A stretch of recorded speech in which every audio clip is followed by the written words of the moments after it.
요즘 이제 저희 딸들도 이제 시험 기간이 가까워서 저녁마다 공부를 막 하는데 저도 이제 어렸을 때 생각해 보면 공부를 막 하다 보면 이거 시험을 잘 봐서 내가 뭔가 좋은 성과를 내지 않으면 뭔가 잘못될 것 같다는 생각이 있습니다. 또 혹시 우리 어린 친구들은 학교를 다니다 보면 학교 친구들과 관계가 틀어지면 무언가 막 되게 인생이 막 잘 안 될 것 같은 그런 생각이 있지 않을까요? 이제 여기 우리 청년이 두 분 계신데 올해 하반기에 몇 분이 더 올 겁니다. 하여튼 뭐 더 많이 청년도 늘어나면 좋겠어요. 근데 청년들이 나중에 직장을 가게 될 때 대학 가는 것도 어려웠지만 요즘엔 직장 가는 게 되게 어렵습니다. 제가 벌써 한 10년 전에 정규직이라고 하죠. 그러니까 이제 일용직 그 계약직이 아니라 정규적으로 계약을 해서 몇 년 단위로 계약을 해서 하는 그런 근로자가 되려면 예전에 그게 3년이었거든요. 지금 이제 4년이 넘었어요. 그러니까 알바를 계속 하다가 최소한 4년 정도는 해야 이제 일반 직장에 들어갈 수 있다는 얘기니까 아마 여기 있는 청년들도 나중에 직장을 갈 때쯤에는 이게 안 되면 무언가 이것에서 내가 미끄러지면 뭐 여기 이제 다 자격증을 또 따셔야 되니까 자격증에서 이걸 못 따면 인생이 다 무너질 것 같은 그런 생각이 있을 때가 있습니다. 우리 뭐 어른들도 비슷하죠. 뭔가 내 인생이 잘 되지 않으면 내 나이 때 요 정도 것을 이루지 않으면 이런 생각들이 우리에게는 모두 다 있습니다. 그러니까 우리는 그런 앵커 이렇게 뭐 하나 딱 걸어두고 그것들을 기준으로 이제 여기 힘을 받아 이렇게 등산할 때 딱 거는 건데요. 바위 사이에 이렇게 조그만 거 딱 껴놓고 여기 딱 거는 건데 이걸 딱 걸고 몸을 딱 유지하면 이게 나를 지탱해 줄 수 있겠구나 이런 생각을 하고 살아갑니다. 그런데 인생의 앵커는요 그렇게 단단하지 않아요. 뭐 예를 들어 보면 예상치 못하게 회사에 문제가 생기면 그만둬질 수도 있고요. 혹은 친구들과 잘 사귀었는데 또 갑자기 친구들 관계가 생각지 못하게 갑자기 어그러져서 나만 왕따가 됐어. 이럴 때가 올 수도 있습니다. 공부를 잘했는데 있잖아요. 제가 알았던 한 친구는 공부를 천재적으로 잘했던 애거든요. 근데 갑자기 어느 날 있잖아요. 문자를 인식하지 못하는 뭐라 그러더라 병이 있던데 난독증이 왔어요. 문자를 못 읽어. 이게 뭐냐면 공부를 너무 잘했는데 공부를 하다가 이 글자를 못 읽어. 뇌에서 인식을 못해. 병이 있어요. 정신적 병인데 이게 이제 과도한 스트레스 때문에 오는 건데 이렇게 되면 감당할 수가 없어요. 그러니까 우리는 앵커를 딱 걸어두고 나면 그 앵커가 나를 지탱해 줄 것 같이 생각하지만 그런 앵커는 허상이라는 걸 나이가 들면 알게 됩니다. 저도 인생을 살다가 몇 번의 위기를 경험해서 그런 앵커가 아무것도 아니라는 걸 생각 본 적이 있습니다. 지금 여기 저희 교회에서 이제 IBF라고 하는 선교단체 출신이 한 3분의 1 정도? 그 어간으로 되시는 것 같은데 제가 옛날에 간사를 할 때 50주년 행사를 했거든요. 올해 70주년 행사를 하더라고요. 벌써 20년이 흘렀는데 50주년 행사를 할 때 제가 이제 수련회 국장 중에 한 명이라 대구 근처로 이제 차를 타고 막 가고 있었는데 타이어에 펑크가 나가지고 차가 이제 중앙분리대를 들이받고 차가 거꾸로 돌아섰어요. 타이어는 다 터졌고 앞쪽은 두 개 다 터졌고요. 뭐 뒷타이어 터졌나 정신이 너무 없어갖고 그러니까 고속도로 안에 선 적이 있어요. 제가 한번 옛날에 얘기했죠. 근데 진짜 주마등이라는 게 뭔지 주마등이 스쳐 지나간다 그러잖아요. 이렇게 앞으로 이렇게 인생이 막 이게 중앙분리를 딱 들이받고 차가 두 바퀴를 돌고 거꾸로 섰는데 뒤집히진 않았어 다행히. 근데 차가 이제 오는 방향으로 쓴 거죠 차가. 근데 그 타이어 터지고 이렇게 갔다가 이렇게 제가 핸들을 꺾었더니 중앙분리에 들이받은 거예요. 그때 이제 되게 위험한 상황이었어요. 정말 뒤에서 차가 한 대만 왔으면 바로 거의 죽거나 엄청 다치는. 근데 정말 감사하게도 하나도 다치지 않고 그 차에 탔던 3명이 되게 중요한 인물들이었는데 아무도 다치지 않았습니다. 근데 저는요 약간 나중에 좀 묵상할 때마다 가끔 그 생각이 떠올라요. 무슨 생각이 떠오르냐면 너무 위험한 상황이었고 살아나서 감사한데 하나님 나를 왜 살려주셨을까? 좀 가끔 이 생각을 걷다가 문득 생각이 듭니다. 정말 위기였구나. 제가 인생에서 또 한 번의 위기라고 생각했던 건 뭐 얘기했으니까 짧게만 모르는 분도 있겠지만 제가 단기 선교를 여러 번 갔는데 가장 힘들었던 때가 파키스탄이었다고 얘기 들었나요? 진짜 공항 내렸는데 저녁인데 40도야. 저녁에 40도. 정말 집에 가고 싶더라고요. 인도자가 난데 인도자가 집에 가고 싶어. 느낌이 어떤지 아시겠죠? 그리고 이게 선교사님이 안전하다 그래서 갔어요. 뭐 잘 모르고 갔어요. 근데 갔는데 제가 있던 게 10한 2, 3일 정도 된 것 같은데 폭탄이 3번 터졌어요. 제가 있던 도시에. 라오르란 도시가 제2도시인데 폭탄이 3번 터졌습니다. 선교사님이 거기 가서 있잖아요. 저희가 뭐 김치 갖고 가서 해 먹기도 했는데 가끔 밖에 나가서 먹으면 그 나라 음식 먹잖아요. 근데 저희가 밖에 나가서 먹었던 게 다 뭐냐면 뭐 맥도날드, 버거킹, 그다음 피자헛 다 이런 거야. 우리가 이렇게 뭐 그거 먹으러 가자 그래서 우리가 돈을 내니까 뭐 그렇다고 생각했는데 좀 이상하잖아. 보통 선교사님들 오면 그 나라 음식을 먹이잖아요. 그래서 저는 그 재정 친구랑 뭐라고 얘기했냐면 선교사님이 돈이 없어서 패스트푸드를 너무 먹고 싶나 보다. 그래서 이제 우리 너무 질렸는데 이제 맥도날드를 한 4-5번 간 것 같아. 그러니까 이제 나중엔 질리더라고. 너무 막 먹고 싶지 않은데.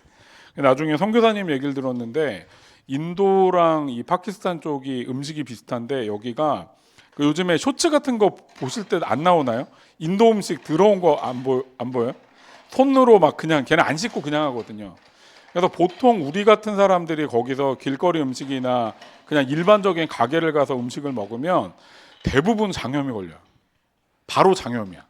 그러니까 선교사님이 음식점을 몇 번 데려갔다가 그냥 식당을 데려갔는데 뭐 시장 이런 데 말고 그거 데려갔는데 다들 속이 다 망가져가지고 선교할 때 너무 지장이 와서 이분이 이제 선교팀 올 때마다 밖에 음식을 먹고 싶으면 무조건 데려간 데가 다 맥도날드, 피자헛 같은 데였습니다.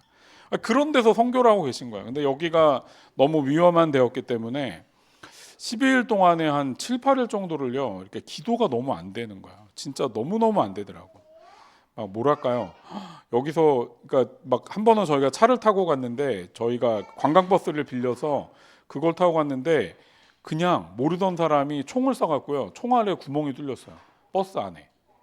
그러니까 이게 여기가 되게 외국인에 대해서 정말로 이렇게 뭐랄까 적개심을 많이 갖고 있구나를 나중에 알게 됐는데 근데 이제 그 아침에 제가 어느 날 기도 인도를 하고 있는데 나도 너무 무서운 거야. 이 나라 빨리 떠나고 싶다 이 생각이 하루하루 지나면서 계속 들었던 나라는 선교지 중에 이 나라밖에 없었어요. 그래서 제가 한번 얘기했잖아. 주님이 저한테 명하는 건 이제 거의 다 할 수 있을 것 같은데 파키스탄 선교라도 가라 그러면 다시 좀 고민을 해봐야 될 것 같아. 가족회의 열고 우리 가족들이 동의하면 가겠다고 하지 않을까. 근데 그때 제가 새벽에 기도하다가 주님이 저에게 물었던 거, 넌 뭐가 이렇게 무섭냐고. 근데 그때 저희 첫째가 태어난 후였는데요. 그 마음이 있었어요, 제 안에.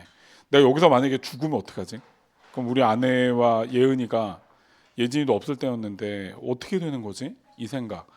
근데 제가 아직도 기억이 나요. 하나님께서 저에게 너는 내가 너의 아내와 너의 딸을 너보다 더 잘 못 지킬 거라고 생각하냐고.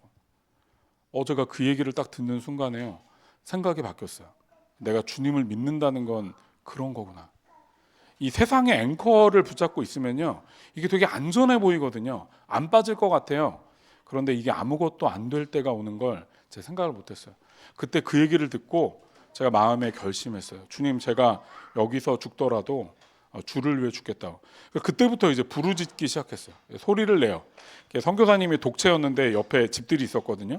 그러니까 우리가 갑자기 어느 날부터 갑자기 소리를 내어 기도하니까 선교사님 약간 무서운 거야. 선교사님이 계속 우리 기도하는 1시간 동안 그 바깥에 계속 돌아다니며 낙엽 줍고 뭐 이렇게 막 쓰레기 줍고 막 이러면서 혹시나 이거 듣지 않을까. 아무도 오지 않았지만 어쨌든 그렇게 기도했던 적이 있습니다. 저는 죽다 살아난 적도 있고 위험한 곳에서 하나님의 음성을 듣고 믿음이 회복된 적도 있습니다. 그런데요, 제가 그런 걸 겪고 나서 이제 알게 된 것, 내 인생의 가장 큰 앵커는 예수라는 걸 알게 되었어요. 그런데 그 예수라는 걸 알게 되었던 가장 중요한 사건이 뭔지 아십니까? 그게 부활입니다. 그분이 고난받고 죽으셨는데 그걸로 끝났다면 도덕적으로 굉장히 놀라운 분이지만 그 이상의 힘은 발휘할 수 없습니다.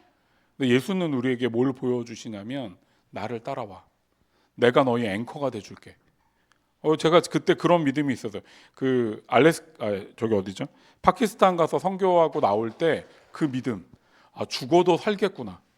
내가 언젠간 죽겠지만 하나님께서 언젠가 함께하는 영원한 삶이 내 안에 있다라는 걸 믿게 되니까 그때부터 두려움이 조금 벗어나기 시작했습니다. 사랑하는 주안의 교회 성도 여러분, 우리가 붙들어야 될 앵커는요, 예수 그리스도입니다. 왜요? 그분이 부활하셨기 때문에. 그냥 죽고 끝난 게 아니라 죽음에서 이기셔서 우리에게 새로운 생명을 보여주셨기 때문이라는 걸 우리가 잊지 않으면 좋겠습니다. 우리 아까 아이들이 읽었는데요, 고린도전서 15장 55절에 이런 말씀이 있습니다. 죽음아 너의 승리가 어디 있느냐, 죽음아 너의 독침이 어디 있느냐. 아무리 위대한 사람들도요, 결국엔 죽습니다. 아브라함, 모세, 다윗, 그 위대한 신앙의 여정인들도 죽음을 피하지 못했어요. 근데 예수가 있잖아요. 그 죽음을 피하시고 살아나셔서 우리들의 첫 번째 소망이 되셨다고 성경은 그렇게 말합니다. 사랑하는 주안의 교회 성도 여러분, 예수가 우리의 앵커입니다. 왜요? 왜 예수가 당신의 앵커죠? 누가 그렇게 물으면 그분이 살아나셨기 때문이라고 그렇게 얘기하시면 됩니다. 마지막으로 우리 아이들과 함께 저 앞에 성화들이 있는데요, 이 성화 이야기하고 좀 기도하고 마무리하려고 합니다. 이 성화 3장을 준비했는데 요 잘 보이시나요? 죄송한데 불을 형수님 죄송한데 불을 맞춰 나가셔서 잘 보이시나요? 이 그림은 렘브란트의 그 무덤에 있는 막달라 마리아에게 나타나신 그리스도라는 작품입니다. 제가 되게 좋아하는 작품인데요, 예수의 무덤에 가장 먼저 누가 온지 혹시 아십니까? 예수의 무덤에 가장 먼저 온 사람이 누구냐면 막달라 마리아인데요, 이 막달라 마리아는 어떤 사람이냐면 귀신 들렸다가 치유받은 여인이에요. 어떤 사람은 이 여인이 아마 창녀였을지도 모른다 그렇게 생각합니다. 그리고 로마 시대의 법은요, 어떠냐면 여자는 증인이 될 수 없어요. 유대인의 법도 그렇습니다. 그러니까 실제로 증인을 세우려면 막달라 마리아 같은 행적도 안 좋고 여자를 세우면 안 돼요.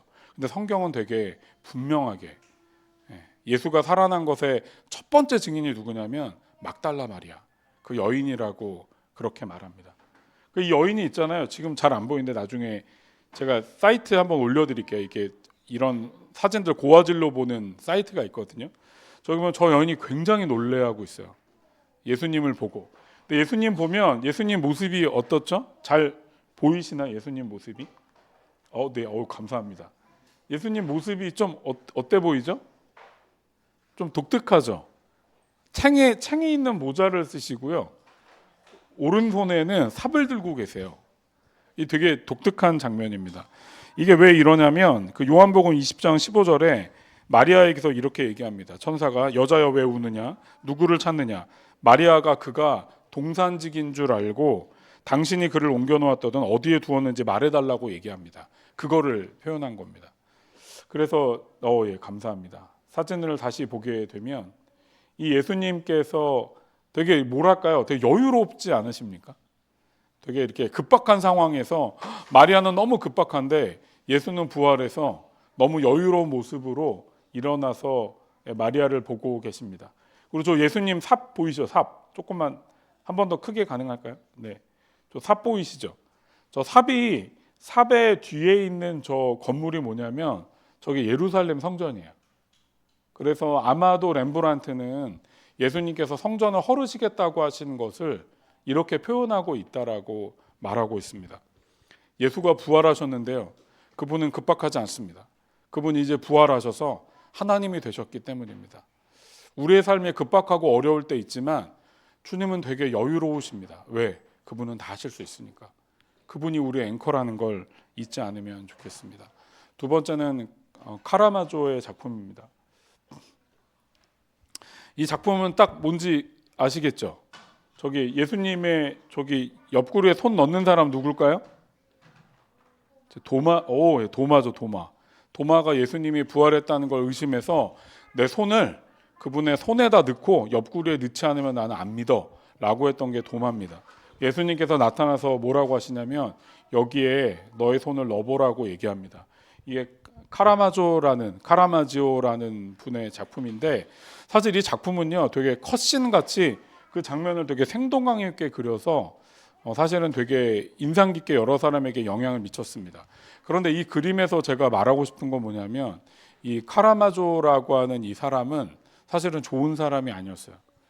이 사람은 되게 어려운 가정에서 태어나 부모가 다 죽고 아버지는 수주정뱅이었고 전염병이 한번 우리 코로나처럼 휩쓸고 지나가 가족들이 거의 다 죽습니다. 그러니까 거기서 되게 큰 어떤 상실감을 느꼈던 것 같아요. 그러니까 이 사람이 술을 마시지 않고는 하루도 살아가지 못합니다. 어느 정도냐면 술집에서 거의 먹고 잤던 사람이에요. 그러니까 이 사람이 그 술집에서 싸움이 일어나면 또 심이 좋아가지고 사람을 때려 눕히고 상처 입혀서 이 사람이 죽는 날까지 도망가다가 죽습니다. 근데 진짜 신기한 게 뭐냐면 이 까라마조가 그렇게 경찰에게서 이제 이 사람이 그 뭐랄까 저 사람 잡아야 된다고 도망 다니게 될 때마다 이 사람이 성화를 그려요. 너무 이상하지 않아요? 아니 도망 다니는 술주정뱅이가 남을 때려 눕힌 상해를 입힌 사람이요 도망갈 때마다 이런 예수님에 관한 성화를 너무 실제적으로 그려서 사실 사람들이 굉장히 많이 의아해했습니다. 실제로 어떤 사람은 이 사람 생전에 샀던 그림을 다 팔아버리기도 했어요. 나는 저런 인간의 그림은 믿을 수 없다. 근데 제가 이걸 갖고 이제 그 비지오 디비나라는 걸 한 적이 있는데 이 까라마조가 왜 성화를 그렸냐는 거예요. 그리고 이 그림을 보면 그냥 뭐랄까 돈 벌기 위해서 미친 사람이 그린 그림이 아니야. 그 나중에 이것들을 해석해 주신 그 수녀님의 얘기가 참 기억에 남는데 까라마조는 자기 죄 때문에 평생을 그것 때문에 해결을 못한 사람이었지만 그럼에도 부활하신 예수, 나를 위해 죽으신 예수에 대한 마음을 끝까지 가지고 갔던 그런 인물이었을 거라는 거예요. 그래서 그가 죄책감에 눈물을 흘리고 힘들어하면서도 예수를 다시 그리면서 내 인생은 끝이 아니야. 예수가 다시 사셨다는 것들을 마음에 새기고 있다고 그렇게 말합니다. 저도 여러분께 말하고 싶습니다. 우리는 또 죄 때문에 넘어지고요. 주님을 또 떠나게 될 것입니다. 그런데 까라마조가 그 죄 때문에 도망 다니면서도 예수를 기억했다는 걸 잊지 않으면 좋겠습니다. 이걸 그리면서 까라마조는 무슨 생각이었을까? 주님, 저도요. 당신이 살아계신 그 옆구리에 손을 넣고 큰 믿음 갖기를 원합니다. 이런 마음으로 이 그림을 그리지 않았을까요? 우리가 가끔 믿음이 약해지고 연약해질 때 까라마조를 기억하며 다시 예수를 바라보는 여러분과 제가 되길 주님의 이름으로 축복합니다. 마지막 그림입니다. 이 좀 화질이 안 좋아서 조금 죄송한데 이건 렘브란트의 그 엠마오로 가는 길에서 제자들과 있던 그림을 그렸던 그림입니다. 전 이 그림이 지금 너무 화질이 안 좋아 이렇게 안 좋은지 몰라갖고 죄송한데요. 이 그림을 마지막으로 이제 마치려고 하는데 이 그림을 볼 때마다 좀 그런 생각을 합니다. 예수님과 함께 길을 걸어간다면 이런 색조가 아닐까. 예수님과 함께 길을 걸어갈 때 제가 지금 영적 동반에서 지도하고 있는데요. 사람들의 삶에 그 8명의 삶 가운데 삶이 특별하게 바뀐 사람은 아무도 없어요. 근데 그들이 예수를 만나고 난 다음에 하는 고백들을 제가 최근에 막 들으면서 제가 막 은혜가 되는 거예요. 예수가 나를 만나 주셨다. 우리 인생길이 어떤 면에서는 비슷할지도 모르고요. 더 어려워지거나 좋거나를 계속 반복할지 모릅니다. 그런데 예수께서 부활하신 예수께서 엠마오의 제자들과 함께 걸으셨던 것처럼 여러분과 저와 함께 그 길을 걸어가게 되실 것입니다. 예수가 부활하셨습니다. 우리 잠시 침묵하며 주님 부활하셨습니다. 나도 이 엠마오의 제자들처럼 주님 앞에 그렇게 걸어가길 원합니다. 은혜를 베풀어 주십시오라고 우리 잠시 침묵으로 주님 앞에 머물러 있기를 원합니다.